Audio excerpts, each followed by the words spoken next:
It has been another chapter that we've kind of taken some time over with Babylon in chapter 14, and we concluded our studies on Babylon, for now at least anyway, in verse 23 last time. And so this week we are dealing with not one but two other nations. We're dealing with Assyria and Philistia. And that's going to take us through to the end of chapter 14.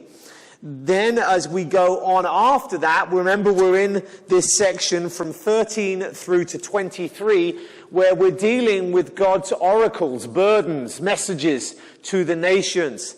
And once we have done Assyria and Philistia tonight, we have got Moab coming up in chapters 15 and 16, Damascus, that's Syria, in chapter 17. In chapter 18, we have Cush. 19, we have Egypt and Cush together in chapter 20. And then in 21, we're back to Babylon. So as we go through these now, I'm looking ahead and I'm thinking we'll probably go a little bit quicker as we move on ahead. I thought we'd go quicker in all of this, but Babylon is Babylon, and so there were plenty of details.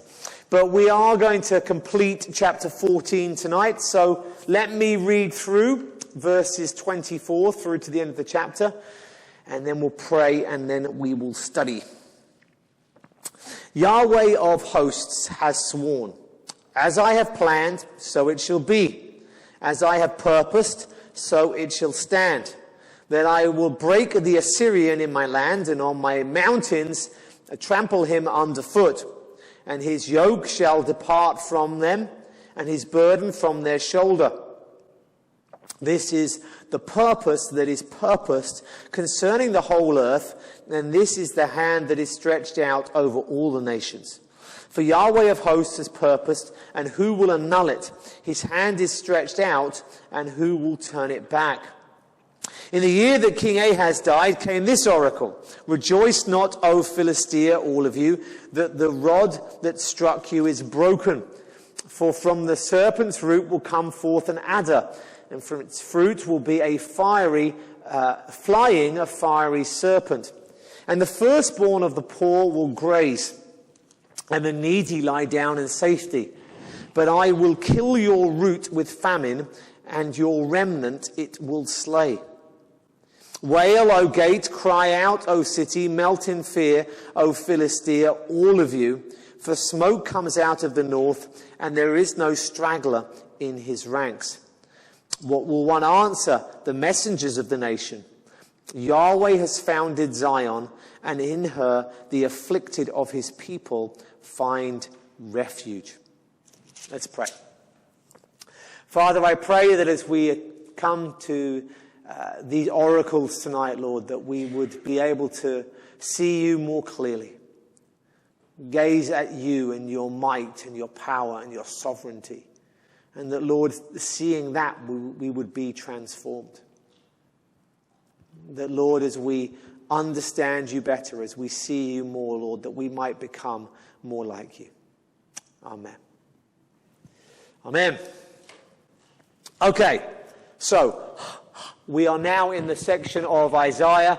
I think, you come to the oracles of the nations, and you got Babylon, so you got something to get your teeth into. And now we get to the bit which, if you were a guest speaker somewhere and you're visiting a church, you just wouldn't be plucking these chapters of Isaiah as your passages to teach. That isn't to say, though, that there aren't things of value to us. And as I indicated in the prayer, I think that we just get to see the character of God in so many of these oracles, and in doing so, there is, of course, always great value to us. Now, let's just remember where we are, where we've come from, and what's going on. That there is these oracles of the nations, that God has said what he's going to do in Israel. And we've been seeing this in the earlier chapters, chapter 7 through 12. We saw the book of Emmanuel and the promised Messiah, the king, the ruler who is going to come over Israel. It came in the context, remember, of Ahaz. Ahaz is the king, and in chapter 7 he is tempted to trust in nations and not in God. that when there was a call from Syria and Israel for him, the king of Judah, to make an alliance with them to resist the superpower of Assyria, he declined their invitation because his goal was to make an alliance with Assyria itself. He is going to basically trust in the biggest power that he can see. He's like someone who's, like a kid who said, you can choose whichever, toy you want, and he chooses the biggest and shiniest, and he just immediately, using his eyes, goes for the biggest and best. And that's what he's like. He sees his options, he weighs them up, and he sees the big power of Assyria, and that's whom he places his trust. And there is judgment against him, but nevertheless, the house of David is going to be okay because God has made covenant with them and concerning them. So when we come to chapter 13 and following through to 23, the overall message in this section is simply this. Don't trust the nations, because God is not just the God of Israel, he's the God over the nations. He determines the course of history in all nations, not just his chosen one. And so when we look at Babylon, and when we look at the prophecies concerning Babylon, it is the beginning of this whole section where God is saying, I am God of Israel, and I'm God of Babylon, and I'm God of Assyria, and I'm God of Philistia. I'm God of all of these nations. I'm sovereign over the whole world, which is a wonderful message. Now, as he brings this message to say, hey, don't trust in the nations, because I'm the God that will determine the fate of these nations. I'm the one that you should trust in. When he does that, he begins with this lengthy section on Babylon. More specifically, he's dealing with the fall of Babylon. In other words, he's dealing with Babylon not in the immediate future, not in the days of Nebuchadnezzar, but Babylon at the end of time. And we've seen that as we've been through it.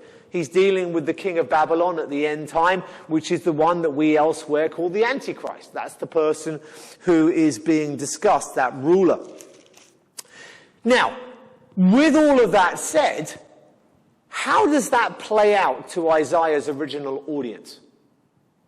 Babylon was a bit player. Babylon was a small nation at this time. Babylon was no threat to anybody. Babylon was a much smaller nation than the far greater nation of Assyria. And so for Israel, there is this issue here, which is Assyria being right there threatening and challenging. And that's what Ahaz was having to deal with. He was having to deal with the threat of Assyria. And so for best part of 2 chapters, he's been dealing with the mighty Babylon. And of course, for Israel at that time, it's like, well, why are we concerned about Babylon? Why would you even tell us about Babylon? Why does this matter? And so essentially, Isaiah is beginning at the end. He's beginning at the end. Because at the end of time, the biggest threat, the nation with the biggest threat to Israel, the biggest threat to the world, the nation that essentially controls the whole world, is Babylon. And so this whole section has begun with God essentially saying, when it all comes to an end, I'm still in control. He says, spoiler alert, let me take you right to the end here. Let me take you to the final conclusion. Let me take you to the end of time. I am still in control. I should still be trusted. I am still sovereign. I am going to be the winner at the end of time. And so in a sense, that makes a lot of sense, doesn't it? For God to say when he begins to deal with the nations, I tell you how it's all going to end up. This guy's going to be the big nation at the end, and I'm going to win. Now, with that in mind, bearing in mind that I can be trusted because I am the winner, and the one who becomes the big guy at the end will be vanquished by me, and they will be destroyed, and I will be proven to be God over them. With all of that in mind, let's deal with the ones that you want to deal with. And so he goes from Babylon at the end of time to Assyria now. And that's why this whole section kind of comes to an end the first part of the oracles to the nation comes to an end with Assyria, because they've heard what God's going to do in Babylon at the end, but we go really now from the end to the beginning. So from Babylon at the end of times to Assyria now. And that's what they want. Now you might say, well, for the Jew, they put up with however many chapters of, how many verses on a nation that they're not even worried about or concerned about right now. Now you're getting to the little bit that they want. But doesn't that sound like us? We want to know, in churches today, people flock to churches that will give you seminars on 3 steps to this and 4 steps to that. And here's marriage and how to raise your kids and all these. It's all topic based. It's all topic based. Why do people want churches like that? Because they want to have their immediate needs met. But God doesn't do that here in Isaiah. He says, I want to take you to the end, and on the basis of the end, we can deal with the now. That's really important. That's exactly what we're seeing in 1 Peter. In 1 Peter, Peter is saying, there is a hope. There is an inheritance. I want to, Peter, I don't want to get into a sermon on 1 Peter now, but Peter is dealing with people who are going to have to endure suffering right here, right now. So if you're in the midst of suffering, what do you want to hear right here, right now? How do I deal with suffering right here, right now? And the answer is, I'll tell you how you deal with suffering right here, right now. You take a step back and you look at the bigger picture. If you want to be able to deal with suffering now, you need to know that God has given you a hope, that God has given you an inheritance, that He is going to complete His work of redemption in you. You need to know that this is temporary. You need to know that there is a purpose in this, and the purpose is the end. You need to see the end to handle the now. Same principle here. So we come to Assyria, and we're dealing with what they wanted to hear all along. But I just want you to see as we come into this section that God's purpose in doing it this way is not just, understandable, it's consistent throughout the whole of Scripture.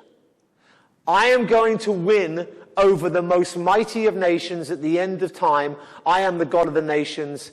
Right, now we can look at Assyria. There's a logic to that, and it's a godly logic. So, the Lord of hosts has sworn, and I think, by the way, this first verse really draws that whole point I'm making, that whole connection together between Babylon and Assyria. And note that we leave Babylon with the phrase, declares the Lord of hosts, and then we begin Assyria with the Lord of hosts has sworn. You see that connection? God wraps it up, so God's the one who can deal with the beginning. God is the God over armies, so God is the God of armies is the one who is going to deal with Assyria. He has sworn. He swears essentially here by himself. He's sworn as I have planned, as I have purposed. And so he swears essentially by himself. Why does God swear by himself? Because there's nothing greater. The concept of swearing on something higher than you is something that kids understand in playgrounds. I remember at school, when I was a kid at school, the expression, if you really wanted to assure someone that you were telling them the truth, you say, I swear on my mother's life. And the idea is that, I might tell a lie, I'm a nasty piece of work, or the truth can come out of me sometimes and not at other times, but you know that I love my mum. You know I love my mother, and you know that I wouldn't want anything to happen to her. So when I say I swear on my mother's life, what you're saying is, if this doesn't happen, if I'm telling you a lie somehow, then may my mother die, and I would never want that. Now, of course, as kids, you also know that nothing's going to happen to your mum if you tell a lie. So it's all a bit of a show and not much else. But at least the concept of swearing on something higher is something that we understand. And so we have the same concept in society today. If you go to court, I don't think it actually happens anymore, does it? Or doesn't necessarily happen anymore. Certainly for most of my life, you've gone to court, and most Western countries, and you go to court, and you swear to tell the truth, the whole truth, and nothing but the truth. And so you do so help me God. And often people will place their hand on the Bible. They put their hand on the Bible and they swear to tell the truth. And again, it's the same concept. You're swearing on the Bible, on something higher than yourself. And by the way, as Christians, we should never have been doing that anyway. The Bible very clearly says don't swear on this or don't swear on that. Because if you get something wrong, you bring that down. You bring shame to that. You only swear on yourself. Let your yes be yes and let your no be no. So we should never have been doing that anyway. But it was a common thing. And so God swears by himself. Why? Because there's nothing higher. When God says, I'm going to do this, he can't say, and I promise, blah, blah, blah. He is the highest. And that's something that is worth remembering here. And so he swears by himself in Isaiah 62 as well, Jeremiah 51, Amos 4, Amos 8. This is not an isolated thing. It essentially declares a degree of certainty, or a totality of certainty, a completeness of certainty. That God says he will do it, and so he'll do it. And the language is really clear on that. As I have planned, so it shall be. As I have purposed, so it shall stand. So God says, I'm the one who's going to wrap it all up at the end. I'm the God over all the armies, over all the hosts. I'm the God that is going to be the winner at the end of time. When I say this is going to happen, it's going to happen. So he presents himself and his might and his power essentially in Babylon. And because he is the one who is sovereign over all time, over all nations, he says, as I planned it will be, as I purposed it will stand. And that leads him to verse 25 and saying that I will break the Assyrian in my land. And so there is a two-directional thing going on here. Because he is the sovereign who will be the victor at the end of time, we can trust him now. Also, though, when through history he's seen to be true with regards to what he says about the Assyrians, then as Babylon comes to power, we can trust what he's previously said, and we know that what will ultimately happen to Babylon. Because he was right about the Assyrians, so he's going to be right about the Babylonians. So it kind of works in both directions. But the main thing here at this stage, in verse 24, is simply that God says and it happens, he purposes, he decides, and it occurs. God is sovereign. That's how it works. He is a sovereign God. When he says, I'm going to do this, I do it, it happens. And when he says, I want this to happen, it's going to happen. God is sovereign. And when we look at the time from Assyria and what he's about to prophesy here, and we go right the way through to Babylon, at the end of time, which hasn't happened yet, we're talking at a bare minimum of a period of thousands of years. And God, in the midst of it all, says, I decide, it happens. I purpose, it stands. I speak, it comes into existence. God is sovereign through it all. And for us, faith is about seeing the big picture. We often use the example of faith of Abraham and how Abraham, he sees the promise of God that he's going to be a father of this great nation. He sees the promise of God, and then life goes on. 5 years, 10 years, he gets older. His wife gets older, and there's still no child. And in those moments, day by day, week by week, month by month, year by year, there's nothing. And faith is about stepping back and seeing that God has it in control. God is sovereign over each one of those days, not just over the 10 years and the 100 years, but every step in between. Abraham's lack of faith was because he kept seeing the now. I have no child. I have no son. I have no heir. Rather than looking at who God is and trusting him on the basis of who he is, and thus knowing that it will come to pass. And ultimately, of course, when he offered up his son as a sacrifice, he learnt his lesson of faith.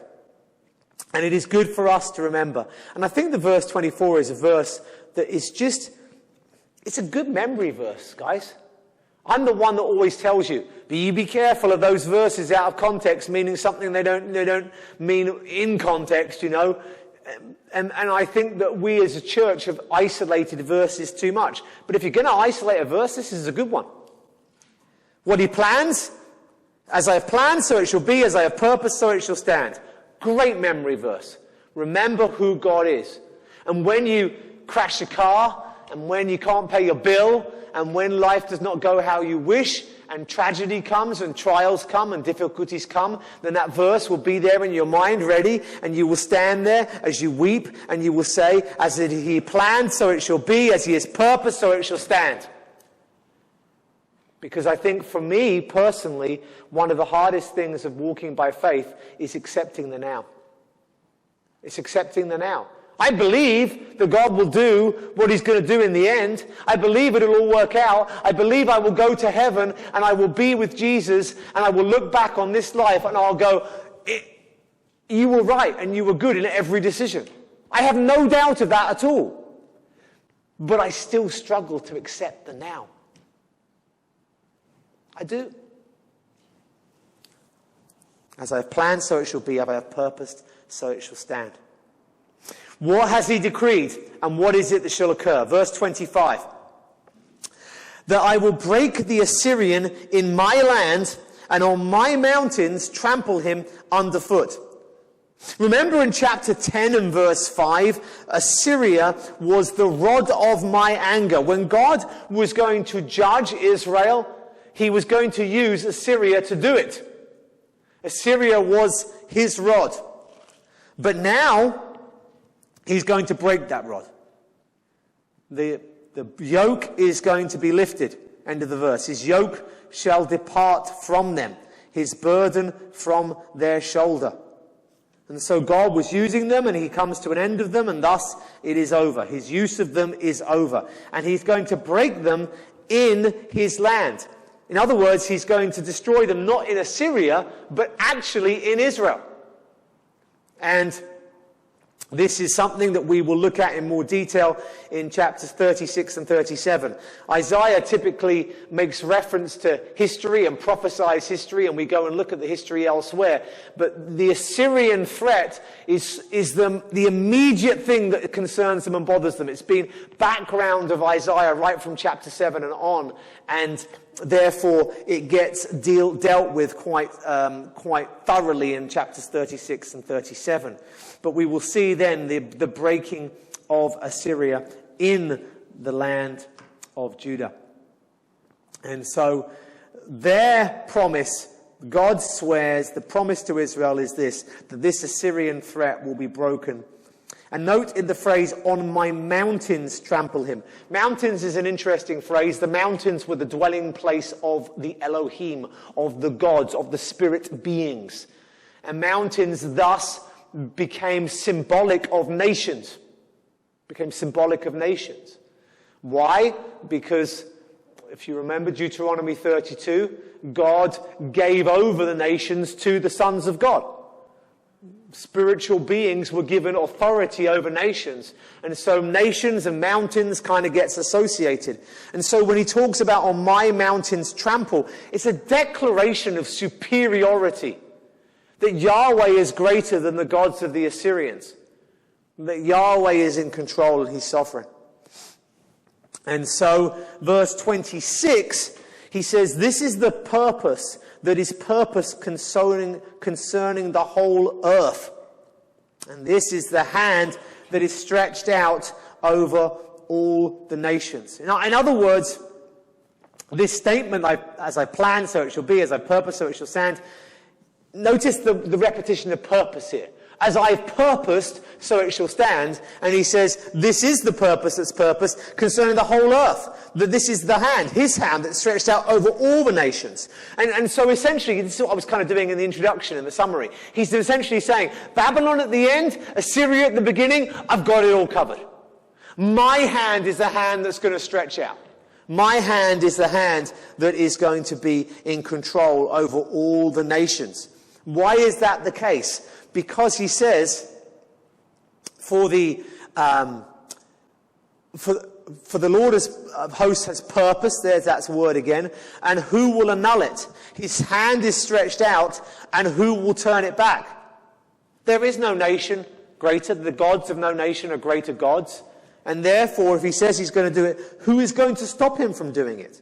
Who will stop his purposes, and which hand will stop his from stretching out and from doing what it has accomplished? And so, we have gone really from the end, Babylon at the end, to Assyria at the beginning. The whole of the purpose for the whole earth begins with Assyria. What's God going to do next? We don't know. We simply don't know. But at that moment in history, they did. First up is Assyria, and last is Babylon. The in-between, not so much clarity, but they knew that. Now, we don't know what's next. We haven't been told like they're told that this is next. But we do know that God is the God who raises up kings and brings down kings, who raises up nations and brings down nations. And we would do well to have a bigger picture of history. The American church has been cursed, and I use the term loosely, by its association with politics. America is not the kingdom of God. No political party is the kingdom of God. No political leader is the Messiah until the last day when the Messiah does come. We do not place our trust in kings. God is good and God is sovereign. And whatever happens in this election and the next election, whatever happens in this state and any other state, what happens in this nation, any other nation, God's purpose will be accomplished. And Christians have been so concerned about the now that they have become so engaged in the politics, that so much so that Christian church has become associated with politics, with terms like religious right.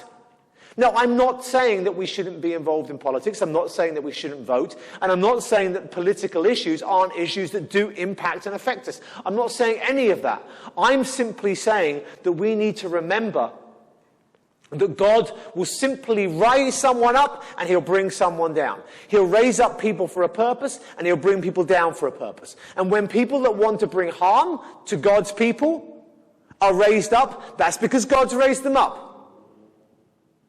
And we live in a time when you as a nation, you've experienced incredible privileges in your faith. The freedom to exercise faith, to meet, to worship. Most nations, for most of history, haven't had that. Maybe God will raise up someone so that you don't get that here. And maybe that'll do the church a whole bunch of good. But my point is simply this. Our trust is not in kings, nor political parties, nor even in nations. Because God tramples nations, and he tramples mountains, and his purpose will be accomplished, and nobody can stop it. Nobody can stop it. Do you understand that? It doesn't matter what happens in any election. No one is going to stop the purposes of God. When he says he's going to do it, he's going to do it. That's it. And our job is to trust.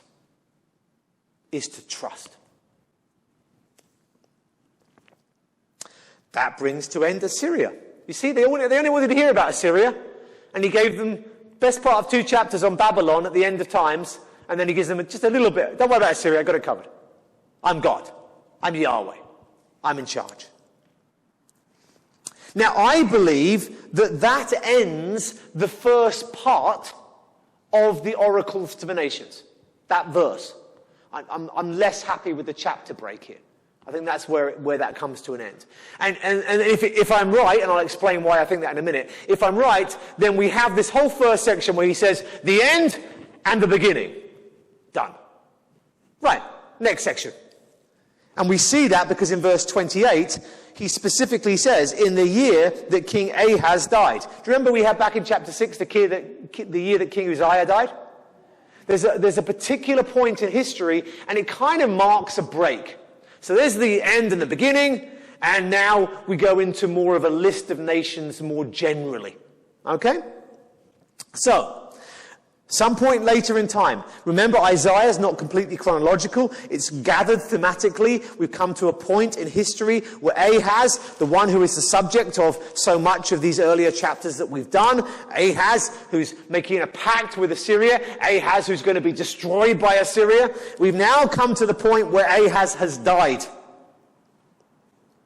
And it is common at such times that messengers from other neighbouring nations will come to state funerals. Happens today still. If the Queen of England, God bless her, were to die tomorrow, at her advanced age, there would be kings and world leaders and rulers from all over the world that would come to her state funeral. And that's what happened. And I think that there's a little bit of that's why this is a context, because if you look at the end of this chapter, just skip ahead to verse 32, what will one answer the messengers of the nation? Nations refer to Gentiles. This is nation singular. It refers to a specific Gentile nation, when the one in context here is Philistia, where the Philistines, or as you guys say, Philistines, but the Philistines, I'll just get stuck with the way I say it. You have to just suck it up. Like Isaiah, you just got to live with it, I'm afraid. I'm too old in the tooth now, but the Philistines come from Philistia, and here at Philistia, there would have been messengers come to the funeral of King Ahaz. And some scholars think that that's maybe what's happening here, and I tend to agree, and I think by verse 32 you probably will as well. So, rejoice not, O Philistia, all of you, that the rod that struck you is broken. Now, you will know, of course, I think even the most basic biblical understanding typically involves some knowledge of the Philistines. It comes up. Why? Because it's very typical Sunday school fare. David and Goliath and the Philistines, and Israel battling against the Philistines. It's a common thing. And so the Philistines for a while were a major threat to Israel and were immediate enemies of Israel. But at this point in history, Israel has been pretty much victorious against them. Their might has now passed, certainly from the days of David. And so, it is perfectly understandable and acceptable that now in this year, when he dies, 727 BC, for those of you who like to know the details, Ahaz dies. And by the way, the king of Assyria, he died the same year, which is interesting. So, and by the way, I think that's the link. I think that's why he goes from a section ending with Assyria and he kicks off with Philistia, because the king of Assyria has died at the same time. And that's going to be part of the backdrop here. In verse 29, rejoice not, O Philistia, that the rod that struck you is broken. Well, the rod that struck them here is, contextually, Judah. That Ahaz had been victorious against Philistia. And so now Ahaz has died. And how has Ahaz died? What's going on?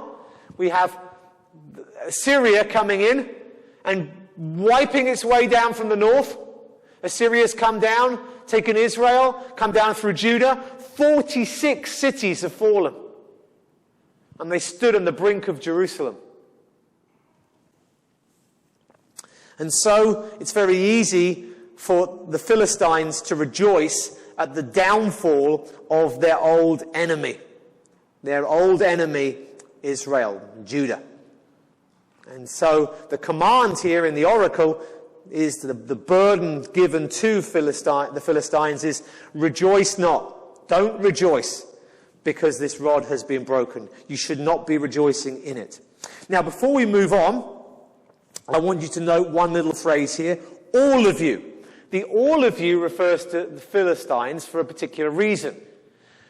We think of these nations as single nations. There's the nation of Assyria, there's the nation of Babylon later on. But really, Philistia wasn't such a nation. It wasn't a united nation. It was a confederacy of 5 great cities that kind of got together and worked together. But they were technically independent.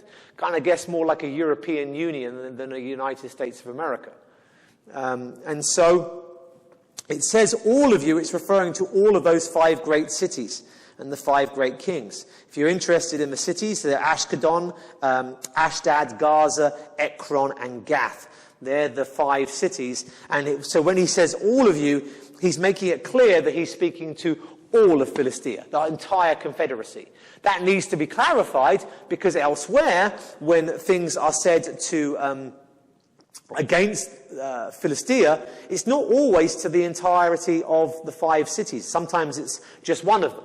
And by the way, we see other judgments against the Philistines in Jeremiah 47, in Ezekiel 25, Amos 1, Zephaniah 2, and Zechariah 9. And all those passages have judgments against Philistia as well. But on this occasion, it's to all 5 of the great cities. So don't rejoice. Why should they not rejoice at the downfall of their old enemy? For from the serpent's root will come forth an adder, and its fruit will be a fiery serpent. A flying, fiery serpent. Okay. I will do my best. Like I say, not the bits of the Bible you'd be diving into, but let's try. Okay? The serpent... we have a serpent, and then we have an adder, and then we have a flying, fiery serpent. Okay? At the very least, I hope we can see a progression. We have a generic serpent/snake. Then we have specifically what my version here, ESV, says is an adder. I know other versions have viper. Essentially, it is a poisonous snake. So we go from a snake, not a good thing, to a poisonous snake, very bad thing, to a flying, fiery serpent, which is a very, very, very scary thing. Yes? So at the very least, we're seeing here progression. Progression. All right? Second thing I want you to note is that the flying, fiery serpent is something we've already seen in Isaiah. The seraphim. With 2 wings they flew. They were serpent creatures. And they were fiery. Right? So essentially, we have the seraphim again here. So we're going from something more physical to something... We're going from something in the realm of the flesh to something in the realm of the Elohim. Something in the realm of the spirit world. Does everyone see that as well? Okay? So there's progression from milder to more seriously bad. Bad in the sense of dangerous. So mild to dangerous, we're seeing a progression. And we're seeing a progression from something that is more in the physical realm to something that is in the realm of the spiritual, the unseen realm, the Elohim. Okay? So that's our starting point. Okay. So, you're not to rejoice that the rod that struck you has been broken. For from the serpent's root, seemingly here, the serpent is kind of paralleled with the rod that has struck you. In other words, something's coming from the serpent. So the rod's been broken, it's gone, but something's coming from it. So I think the rod is the serpent here, which I mean the serpent is essentially Ahaz. The serpent is essentially Ahaz. And when Ahaz, in his reign, there was a loss of territory. You can read about that in 2 Chronicles 28 and verse 18. That Ahaz lost territory to the Philistines. And so there is some territory that has been lost, and certainly with his passing. And so the serpent really wasn't the issue from them. But from his root will come forth an adder. Now, at this point, I need to do a little correction. When we were in chapter 11, and we dealt with the root in chapter 11, the Christ, the Messiah being referred to as the root, I made a big point in that something comes from a root, and that something, root doesn't come out of something, a root is what something comes out of. And so I made a reference to the Messiah being not the one who simply comes forth from Jesse, but he is the root of Jesse. He's the one from whom Jesse came. Now seeing the use of root here, I'm becoming very aware that I need to apologize and say I actually got that wrong. It seems that the word root here is more of an idiomatic expression. Something, yes, root means something grows from it, but the root of something is a root that comes from a seed, so it is progressive. So root doesn't mean what comes before, but root is essentially the next thing coming along. And it's an idiomatic expression. So apologies for that in chapter 11. I think I overstepped my boundaries there somewhat. But here, certainly, the serpent's root is what's coming from the serpent. From the serpent's root will come forth an adder. So in other words, you get rid of him, and yet from that line, from that same root, that same origin, is going to come the next thing. There's your sequence. And it will, and what will come forth is an adder. So you lose your serpent. Don't rejoice about losing it. Yeah, there was a snake, but it's now gone. Right? That's not good news if it's a poisonous snake coming. If you want to translate that to Californian trails, don't rejoice that the gopher snake is gone, because there's a rattlesnake around the corner. That would be how we might view such a thing. And so here we have in the viper or the adder, depending on your translation, we seem to have Hezekiah. Hezekiah is going to be a central king that Isaiah is going to be dealing with in later chapters. What you simply need to know is in the 2 Kings chapter 8 and verse 18 that most of the territory that was lost under Ahaz is regained under Hezekiah. Yes, you lose the threat of Ahaz, but that isn't much good for you, because from him will come forth Hezekiah, who will be a poisonous snake to you. Then the next step in the sequence is its fruit. The fruit of the adder, the fruit of Hezekiah, will be a flying, fiery serpent. Here's where it gets a little difficult.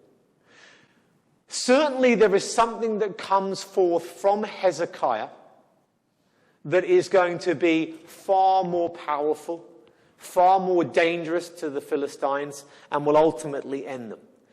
It seems that the reference to a seraphim here is pointing to the realm of the seraphim. I don't think it literally means the seraphim any more than Hezekiah is a literal adder. That's not the point. But I do think there has to be some significance to going from an adder, a literal snake, a viper, to a seraphim. And I think that the significance is it's taking us from the realm of the physical realm to the unseen realm. In which case, and most commentators would agree on my conclusion, if not my thinking, the one who is being referred to here by the flying fiery serpent is the Messiah, Jesus Christ. Because he is one that comes from the line of the Jews. He's one that comes from Hezekiah, so to speak, in faith as well as in Jewish heritage. And he is also of the Elohim. He is God. He is God incarnate. And so I think that's the best understanding. Also, to back that up, we have the bronze serpent being held up in the wilderness in the book of Numbers, and Jesus applies that to himself when the Son of Man is lifted up in John chapter 3. So this is not unprecedented. So I think what he's saying is, don't rejoice that Ahaz has died, because you're getting Hezekiah next. And ultimately, you're going to end up with the Messiah. So things aren't going to be good, and you shouldn't be rejoicing. Now, do you see how, very similar principle, the way he's dealing with Israel, he's dealing as well directly with the Philistines here, in that what he's doing is the same thing. Don't focus on the now, look at the big picture. For them, the now is good, let's rejoice. It's not going to end well for you. It's not going to end well for your nation.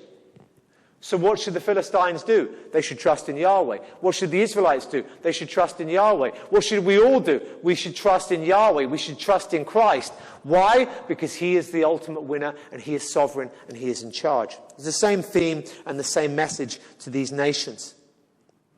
And so the results, as it were, of this, of the Messiah, of the coming snake, so to speak, the results are seen in verse 30 and following.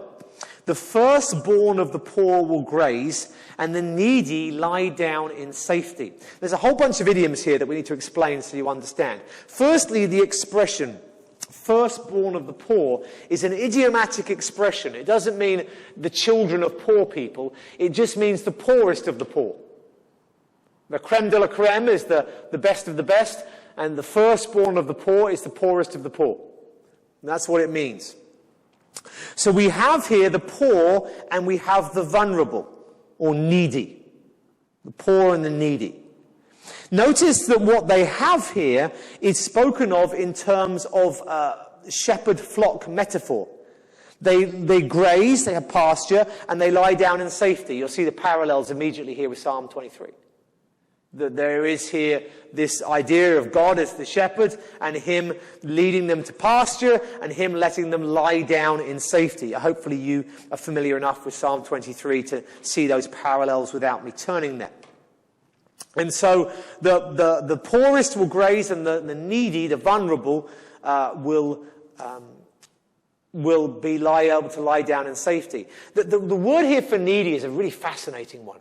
The word for needy or vulnerable, it literally has as its root, and roots are far more significant with Hebrew than with Greek, it has as its root the concept of being willing. There are some words in Hebrew that can have opposite meanings, that can be good or bad.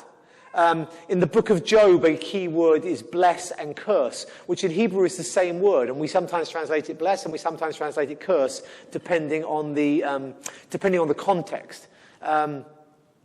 It's kind of like the hand of God is upon you, and whether that's a good or bad thing depends on quite what he brings, right? It's like Tevier said in Fiddler on the Roof. I know we're the chosen people, but can't you choose someone else for a change, you know? It's that kind of concept.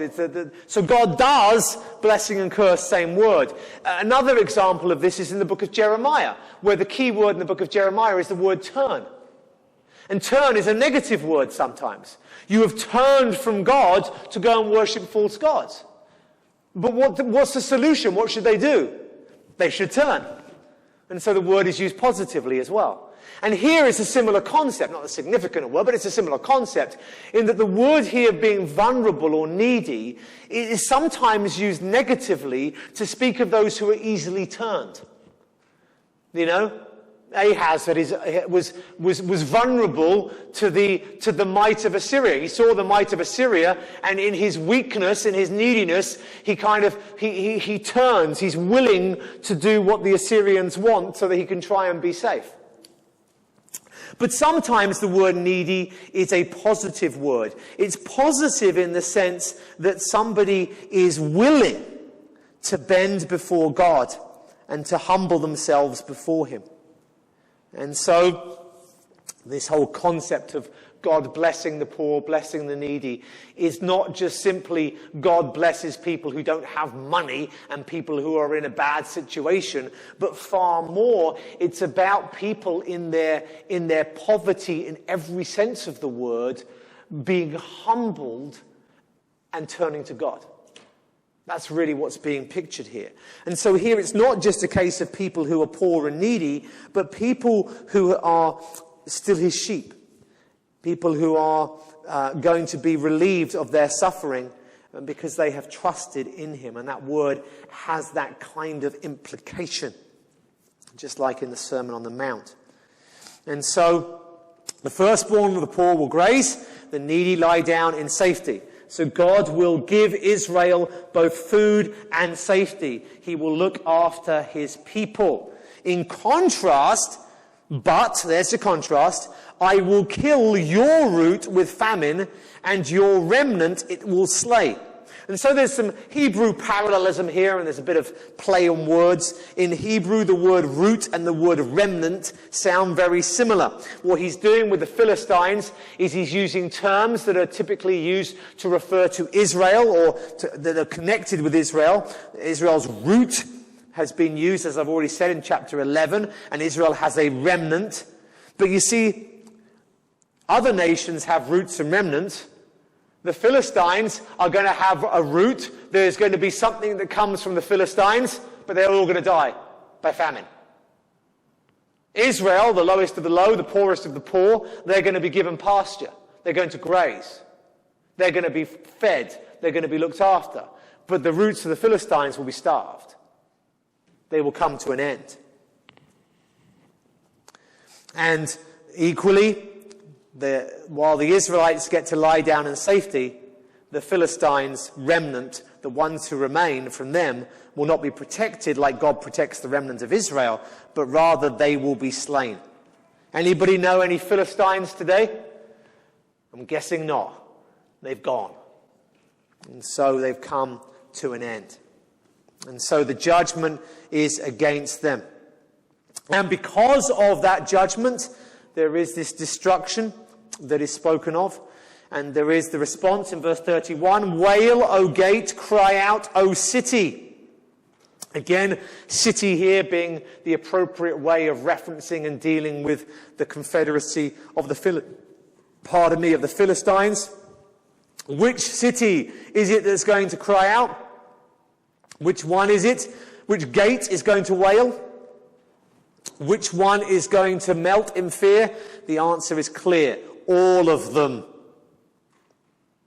And so they had these very powerful, fortified cities with their own separate kings, and their gates are going to come down, their cities will cry out, and they will melt in fear. I'm intrigued by how Isaiah uses that same concept later on, and towards the end of the book, chapter 64, I think it is. But it certainly seems to speak of just the breakdown of morale, just a sort of like, oh my goodness, we're done, that's it, you know. They see them come at the gates, the city starts to wail, and the fear just melts them.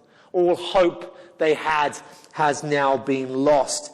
And why is that happening? For smoke comes out of the north. I won't dwell on it now, but we've mentioned this before, but the north has demonic connotations of the various demonic entities that oversaw the powerful nations in the north and would dwell upon their mountains.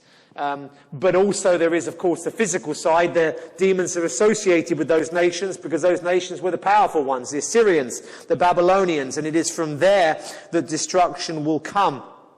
And we're told there is no stragglers in his ranks. There's no straggler in his ranks. So when the army comes from the north, there is no straggler in the ranks. That speaks of discipline within the army that comes down, or the armies that come down. One paraphrase translates this: none stands alone in duty. There is a disciplined army that work together as a unit. This is not just sheer force of numbers, but this is an efficient army as well.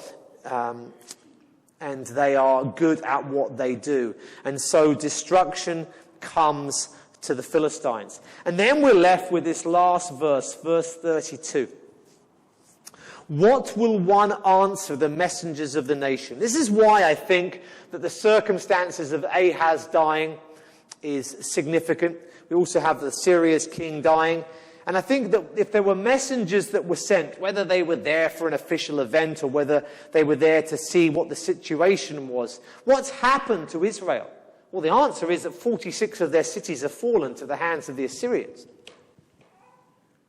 That's what's happened. You're going to rejoice about that?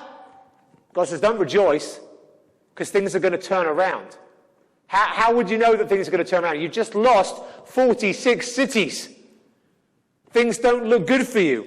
Well, we're going to see later on what happens with the Assyrians being supernaturally defeated while they're surrounding Jerusalem. That there in the land of Judah, that God has victory over the Assyrians. A supernatural victory. Didn't come from military might. Didn't become because of the faithfulness of Ahaz. But God kept his word regarding the house of David.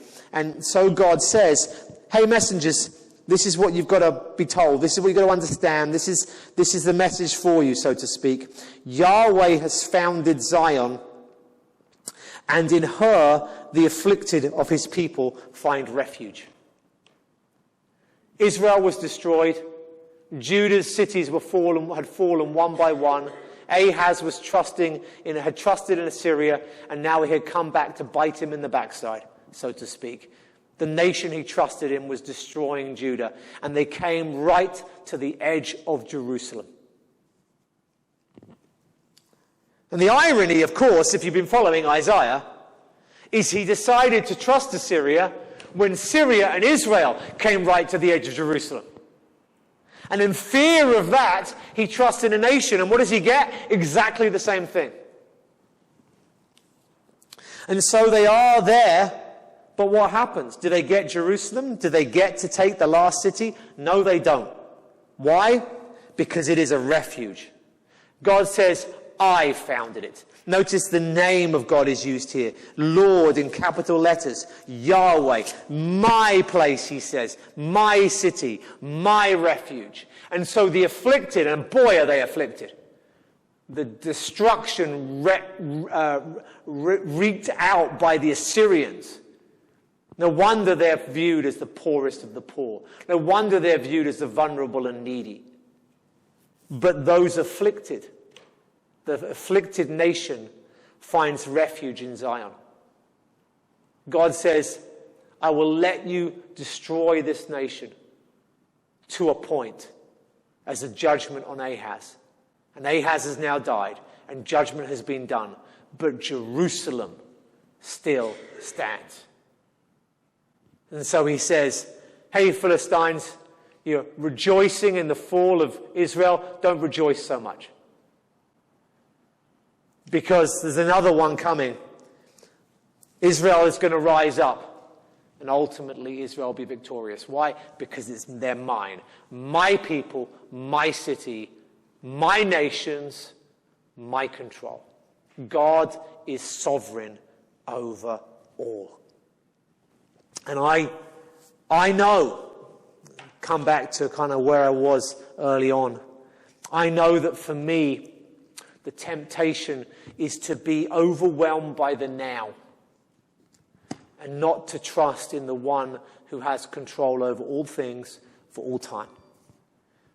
And here at the end, in the midst of utter defeat, utter tragedy, there comes victory at the end. There comes the refuge of Jerusalem. Maybe like me, you're the kind of person that sees 46 cities destroyed and not one preserved. But this text challenges us on that. That we need to see God's hand in the midst of tragedy, in the midst of trials, in the midst of difficulties, in the midst of it's so easy to say, but we lost this city, and we lost this city, and we lost this city. Yes, but there's a refuge, and it's Jerusalem, because God is still here, and he's still by his people. And for us, what is that? How does that apply to us as believers? It applies in this way. I might have lost this financially, emotionally, health, family. I might have lost all sorts of various things. But Christ still died on the cross for my sins. Christ is still sovereign. I still stand before God. I liked having this, and God in his sovereignty has taken it away. But I still have my salvation. I still have my inheritance. I still have the fullness of the riches of grace that he's poured out upon me. And that is where our eyes must be. In the midst of trials, we must rejoice in the good that God has given. Anyway, much for us to glean there. Next week, we come to the next oracle, and we come to the nation of Moab. And that's where we'll be for a few weeks. Let's pray. Father, I do pray that as we continue to go through Isaiah and we see these nations, Lord, may we see you clearly, just again and again and again. May we see that you can be trusted, that you are sovereign, that you're in control. And like Ahaz, may we not be like him. May we not be distracted by the things that seem powerful in this age and in this world. But may our eyes be on you, who is above all, the God who controls all nations. May our trust forever be in you. May we be vulnerable. May we be humble. May we be the needy, looking to you for our pasture, for our safety. May our trust be in you. And may nothing shatter it. May nothing shake it. May nothing remove it. Amen.